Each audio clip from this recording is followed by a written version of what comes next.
नमस्कार दोस्तों, स्वागत है आप सबका आपके अपने चैनल धार्मिक हिंदी कहानियां में। आज के वीडियो में हम सुनेंगे कार्तिक मास अध्याय 22 के बारे में। राजा प्रभु ने नारद जी से पूछा, हे देव ऋषि, कृपया आप मुझे ये बताइए कि वृंदा को मोहित करके विष्णु जी ने क्या किया और फिर वह कहाँ गए।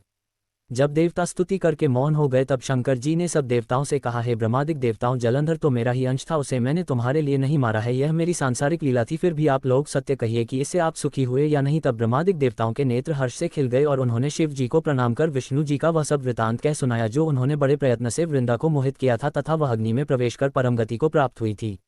देवताओं ने ये भी कहा कि तभी से वृंदा की सुंदरता पर मोहित हुए विष्णु उनके चिता की राख लपेट इधर उधर घूमते हैं। अतः आप उन्हें समझाए, क्योंकि यह सारा चराचर आपके आईन है। देवताओं से यह सारा वृतांत सुन शंकर जी ने उन्हें अपनी माया समझाए और कहा कि उसी माया से मोहित विष्णु भी काम के वश में हो गए हैं। परंतु महादेवी उमा त्रिदेवों की जननी सबसे परे वह मूल प्रकृति परम मनोहर और वही गिरिजा भी कहलाती है। अत विष्णु का मोह दूर करने के लिए आप सब उनकी शरण में जाए। शंकर जी की आज्ञा से सब देवता मूल प्रकृति को प्रसन्न करने चले। उनके स्थान पर पहुंचकर उनकी बड़ी स्तुति की। तब यह आकाशवाणी हुई कि हे देवताओं, मैं ही तीन प्रकार से तीनों गुणों से पृथक होकर स्थित सत्यगुण से गोरा, रजोगुण से लक्ष्मी और तमोगुण से ज्योति रूप हूँ।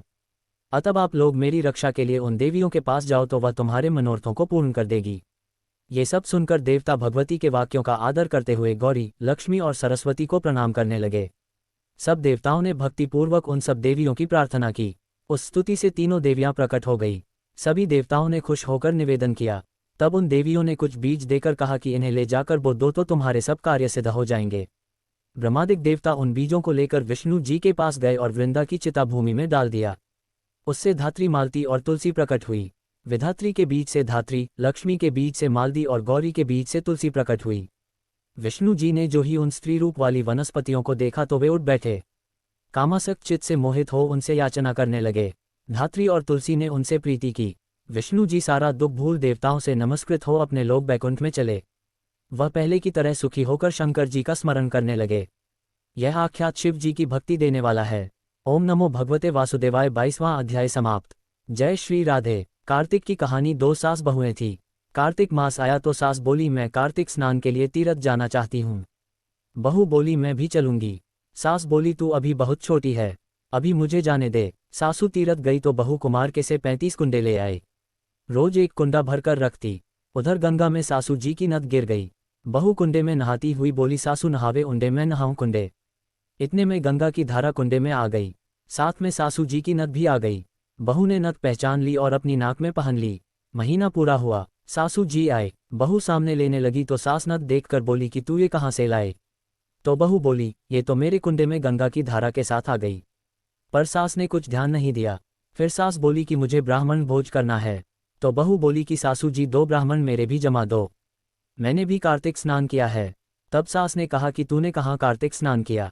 तो बहू बोली, ऊपर चलो मैं आपको बताती हूँ। ऊपर गए तो देखा सारे गुंडे सोने के हो गए। बहू बोली, मैं रोज कुंडा भर कर रखती और सुबह जल्दी उठकर नहाती और उल्टा करके रख देती। तब सासू जी बोली कि बहू, तू तो बहुत भाग्यवान है जो साक्षात गंगा जी तेरे पास आए। तूने श्रद्धा और विश्वास से कार्तिक स्नान किया तो भगवान ने तुझे फल दिया। दोनों सास बहू ने धूमधाम से ब्राह्मण चिमाकर दक्षिणा देकर विदा किया। हे गंगा मैया, जैसे बहू पर कृपा की उसको कार्तिक स्नान कराया वैसे हम सबको कराना। तुलसी जी की कहानी। कार्तिक के महीने में सब कोई तुलसी माता को सींचने जाती। सब कोई तो सींच के आ जाती, पर एक बुढ़िया माई आती और तुलसी माता से रोजाना कहती, तुलसी माता सत की दाता, मैं बिरला सींचू तेरा, तू कर निस्तारा मेरा। तुलसी माता अडवा दे पीताम्बर की धोती दे, मीठा मीठा ग्रास दे, बैकुंठ का वास दे, चटके की चाल दे, पटके की मोद दे, चंदन का काट दे, झालर की झिनकार दे, साईं का राज दे, दाल भात का जीवन दे, गारस का दिन दे, कृष्ण का कान्हा दे। इतनी बात सुनकर तुलसी माता सूखने लगी। भगवान ने पूछा कि तुम्हारे पास तो इतनी औरतें आती है, तुम्हें जिमाती है, गाती है, तो भी तुम कैसे सूखने लगी। तुलसी माता ने कहा कि एक बुढ़िया माई आती है जो रोजाना इतनी बात कहकर जाती है। मैं और तो सब कुछ दे दूंगी, पर आप कृष्ण जी का कांधा कहाँ से दूंगी। थोड़े दिन बाद बुढ़िया माई मर गई। सब कोई उसको उठाने लगे, पर वह इतनी भारी हो गई कि उठे ही नहीं। सब कोई कहने लगे कि पाप घाट की माला फेरती थी जिससे इतनी भारी हो गई। भगवान बूढ़े ब्राह्मण का रूप धारण करके आए। सबसे पूछने लगे कि इतनी भीड़ क्यों हो रही है। सब बोले, एक बुढ़िया मर गई है, पाप नहीं थी इसलिए किसी से नहीं उठती। तब भगवान बोले कि इसके कान में मुझे एक बात कहने दो तो यह उठ जाएगी।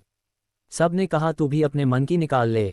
भगवान ने जाकर उसके कान में कहा, बुढ़िया माई, तू बिरला सीजे मेरा, मैं करूं निस्तारा तेरा। बुढ़िया माँ अडवा ले, गढ़वा ले, पीताम्बर की धोती ले, पटके की मोद ले, मीठा मीठा ग्रास ले, बैकुंठ का वास ले, चटके की चाल ले, चंदन का काट ले, झालर की झिनकार ले, साईं का राज ले, दाल भात का जीवन ले, कृष्ण का कांधा ले। इतना सुनते ही बुढ़िया माई हल्की हो गई। भगवान उसे कांधे पर ले गए और उसकी मुक्ति हो गई। हे तुलसी माता, जैसा उसकी मुक्ति करी ऐसा हमारी करियो, जैसा उसको कांधा दिया वैसे सबको दियो। पीपल पथवारी की कहानी। एक गोजरी थी, उसने अपनी बहू से कहा कि तू दूध दही बेच के आ। वह बेचने गई तो रास्ते में औरतें पीपल पथवारी सींच रही थी। उनको सींचता देखकर बहू ने पूछा कि तुम ये क्या कर रही हो। औरतें बोली कि हम पीपल पथवारी सींच रही हैं, इससे अन्न और धन होता है, 12 वर्ष का बिछड़ा हुआ पति मिल जाता है। बहू बोली ऐसी बात है तो तुम तो पानी से सींचती हो, मैं तो दूध से सींचूंगी। अब तो गुजरी बहू रोजाना दूध दही बेचने ही नहीं जाती, वह रोजाना दूध तो पीपल में और दही पतवारी में सींचती। सास दूध दही का दाम मांगती तो कह देती कि महीना पूरा हो जाने पर दे दूंगी। कार्तिक का महीना पूरा हो गया, पूनम का दिन आया। बहू पीपल पथवारी के पास जाकर बैठ गई। पथवारी ने पूछा कि तू मेरे पास क्यों बैठ गई। तब बहू बोली कि सासू दूध दही का दाम मांगेगी। पीपल पथवारी बोली कि मेरे पास क्या दाम रखा है, ये भरा धिंडी पान पतूरा है, इसको ले जा। बहू ने वही ले जाकर कोठरी में रख दिया और डर के मारे कपड़ा ओढ़कर सो गई। सासू बोली कि बहू पैसे ला। बहू बोली कि कोठरी में रखा है। सासू ने कोठरी खोलकर देखी तो हीरा मोती जगमगा रहे हैं। सासू बोली कि बहू इतना धन कहाँ से लाए। बहू ने आकर देखा तो सच्ची में ही धन भरा हुआ है। बहू ने सासू को सारी बात बता दी। सास ने कहा कि अब की कार्तिक में मैं भी पथवारी सींचूंगी। कार्तिक आया, सास दूध दही तो बेचकर आ जाती और हांडी धोकर पीपल पथवारी में चढ़ा देती। आकर बहू से कहती कि मेरे से दाम मांग। तब बहू कहती सासू जी कोई बहू भी दाम मांगती है क्या। पर सासू कहती कि तू मांग। बहू बोली कि सासू जी पैसे लाओ तो वह पीपल पथवारी के पास जाकर बैठ गई। पीपल पथवारी ने सासू को भी पान भतूरा भरा डंडा दे दिया। उसने वहीं ले जाकर कोठरी में रख दिया। बहू ने खोलकर देखा तो उसमें कीड़े मकोड़े बिलबिला रहे हैं। बहू ने कहा सासू जी यह क्या है। तब सास ने आकर देखा और बोलने लगी कि पीपल पथवारी तो बड़ी दोगली पटपीटन है, इसको तो धन दिया और मुझको कीड़ा मकोड़ा दिया। तब सब कोई बोलने लगे कि बहू तो सत की भूखी सींचे थी, तुम धन की भूखी सींची। हे पवारी माता, जैसा बहू को दिया वैसा सबको देना, जैसा सास को दिया वैसा किसी को मत देना। विधायक जी की कहानी। एक बुढ़िया माई थी, वह मिट्टी के गणेश जी की पूजा करती थी। वह मिट्टी के गणेश जी रोज बनाती रोज गल जाती। सामने एक सेठ का मकान बन रहा था तो वह वहां जाकर बोली कि पत्थर का गणेश बना दो।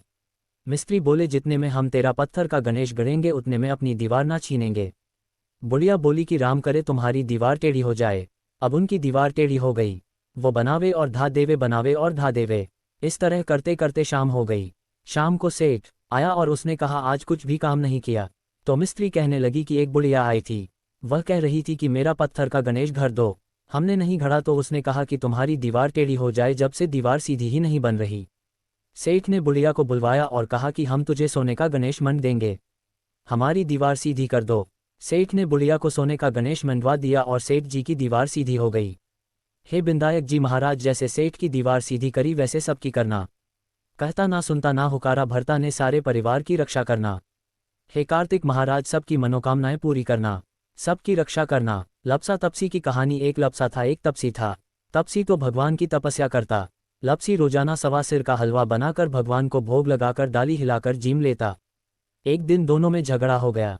लपसा बोला मैं बड़ा, तप्स बोला मैं बड़ा क्योंकि मैं भगवान की तपस्या करता हूँ। नारद जी बोले कि तुम्हारा फैसला मैं करूँगा। दूसरे दिन तप्स नहाकर आने लगा तो नारद जी ने 1.25 करोड़ का मुंदड़ा तपसी के आगे गिरा दिया। उसने आंख खोलकर देखा तो मुंदड़ा पड़ा था। उसे उठाकर पैर के नीचे दबा लिया और तपस्या करने लगा। उधर लपसी ने 1.25 शेर का हलवा बनाकर भगवान को भोग लगाकर ताली हिलाकर जीम लिया। इतने में नारद जी आए और दोनों को अपने पास बैठाया। दोनों पूछने लगे कि कौन बड़ा है। नारद जी ने लपसा से कहा कि अपना पाँव हटा। पाँव हटाते ही मुंदड़ा निकला। तब नारद जी बोले कि मुंदड़ा चुराने से तेरी तपस्या भंग हो गई है, इसीलिए लपसी बड़ा है। तप्स कहने लगा कि मुझे मेरी तपस्या का फल कैसे मिलेगा। नारद जी बोले कि तेरी तपस्या का फल कार्तिक नहाने वाली देंगी। सब कहानी कहकर तेरी कहानी नहीं कहेंगी तो कार्तिक का फल तुझे हो जाएगा।